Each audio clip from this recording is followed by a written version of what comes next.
अस्सलाम वालेकुम वरहमतुल्लाहि वबरकातुहू। उम्मीद करती हूँ आप सब लोग अपने घर में खुशहाल और ठीक ठाक होंगे। आज का केक चॉकलेट फज में बनाया और ये निकाह के मुतालिक केक है। कस्टमर को इम्बॉस चाहिए था केक के फ्रंट पर, जो बटर क्रीम पर ही मुमकिन है, लेकिन कस्टमर को केक बटर क्रीम में नहीं चाहिए था, क्रीम में ही चाहिए था। और गर्मियों में मैं बटर क्रीम खुद भी थोड़ी सी अवॉइड करने को ही कहती हूँ, क्योंकि ये एक फ़ंक्शन का केक था जो काफ़ी देर बाहर रहेगा। तो क्रीम तो थोड़ा सा टाइम निकाल जाती है, लेकिन बटर क्रीम मुश्किल हो जाती है। सो मैंने कस्टमर को पाइपिंग बैग से ही बारीक बारीक क्रीम पॉज करके दिया और कस्टमर को बहुत पसंद आया। एक्रेलिक का कस्टमाइज टॉपर कस्टमर ने बनवाया था, जो मैंने फ्रंट पर लगाया और ऊपर इसे फॉन्डेंट के फ्लावर से सजाया।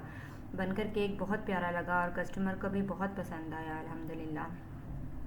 आपको अगर मेरे केक पसंद आ रहे हैं और आप मेरे से कुछ सीखना चाहते हैं तो मुझे कमेंट में ज़रूर बताएं और मेरे पेज को लाइक और सब्सक्राइब करना मत भूलिएगा। जज़ाकल्लाह खैर।